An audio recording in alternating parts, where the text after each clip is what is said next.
जैसे ही वो कहेगा, सरकार कहेगी इधर आओ, चलो ये लो, इस प्राइवेट कंपनी में तुम्हें 1 साल की नौकरी मिल रही है, उसमें तुम्हारी ट्रेनिंग होगी, 1 लाख रुपए तुम्हारे बैंक अकाउंट में 1 साल में घुसेंगे, 8,500 रुपए महीने के, लो खत्म। तो एक तरफ महिलाओं को 1 लाख रुपए साल के, 8,500 महीने के। अंबानी का जो बेटा है वो जॉब मार्केट में घुसने से पहले, अदानी का बेटा, अंबानी का बेटा, टाटा का बेटा,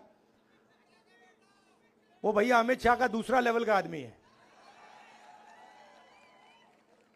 उसने कभी क्रिकेट खेली नहीं, मगर वो तेंदुलकर जी की जगह पे बैठा हुआ है, बट वो अलग बात है।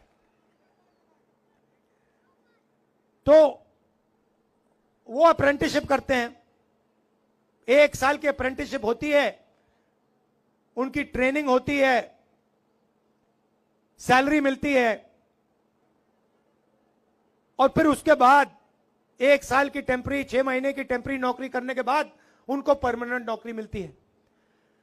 मगर हमारे जो बेरोजगार युवा हैं उनको यह मौका नहीं मिलता। हाँ, इसीलिए तो मैं आया हूं यहां, अब मिलेगा। अब हमने सीधी सी बात रखी है, हिंदुस्तान का कोई भी ग्रेजुएट हो, डिप्लोमा होल्डर हो, कॉलेज यूनिवर्सिटी जो भी, उसको हम एक अधिकार देने जा रहे हैं। जैसे मनरेगा में रोजगार का अधिकार दिया था, गांव में काम का अधिकार दिया था, अब हम पूरे हिंदुस्तान के ग्रेजुएट्स को अधिकार देने जा रहे हैं। अधिकार का मतलब अगर आपने मांगा उसको पूरा करना पड़ेगा, कानून है। अगर आपने मांग लिया तो सरकार को देना ही पड़ेगा।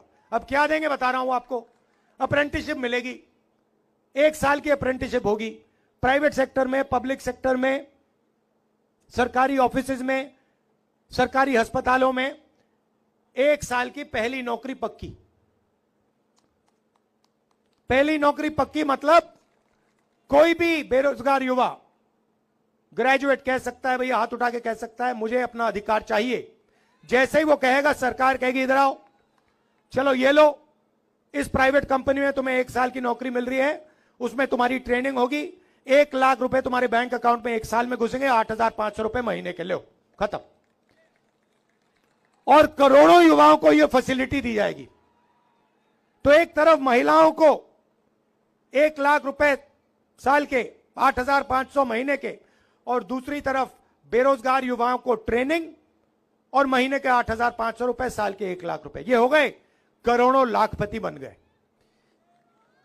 अब किसान कहेंगे भैया देखो, हमें महालक्ष्मी योजना, जो महिलाओं का पैसा है, उससे फायदा होगा, हमारे बेटियों को अप्रेंटिसशिप मिलेगी, ये तो सब ठीक है, बेटियों को अप्रेंटिसशिप मिलेगी, मगर हमारे लिए आप क्या करने जा रहे हो? तो किसानों से मैं कहना चाहता हूं, नरेंद्र मोदी जी ने अदानी जैसे लोगों का कर्जा माफ किया, सरकार बनते ही तुम्हारा कर्जा माफ हो जाएगा, किसानों का कर्जा माफ हो जाएगा। और अलग अलग प्रोडक्ट्स के लिए सब लोगों को सही दाम मिलता है। कोई गाड़ी बनाता है उसे सही रेट मिलता है, कोई टूथपेस्ट बनाता है उसे सही रेट मिलता है, मगर किसान दिन भर काम करता है, खून पसीना देता है, उसको सही रेट नहीं मिलता, कभी नहीं मिलता। हर किसान जानता है जब उसको धान बेचना होता है, शुगर केन बेचना होता है, गेहूं बेचना होता है, एक्सपोर्ट पॉलिसी बदल दी जाती है, कुछ ना कुछ हो जाता है, उसे सही रेट नहीं मिलता। तो इसीलिए हमने कानून बनाया है, जैसे ही सरकार आएगी, कानूनी गारंटीड किसान के लिए मिनिमम सपोर्ट प्राइस कानून बना देंगे कि इस रेट से कम किसान को धान के लिए, शुगर केन के लिए नहीं दिया जा सकता, और अगर किसी ने दिया तो कानूनी कार्रवाई शुरू।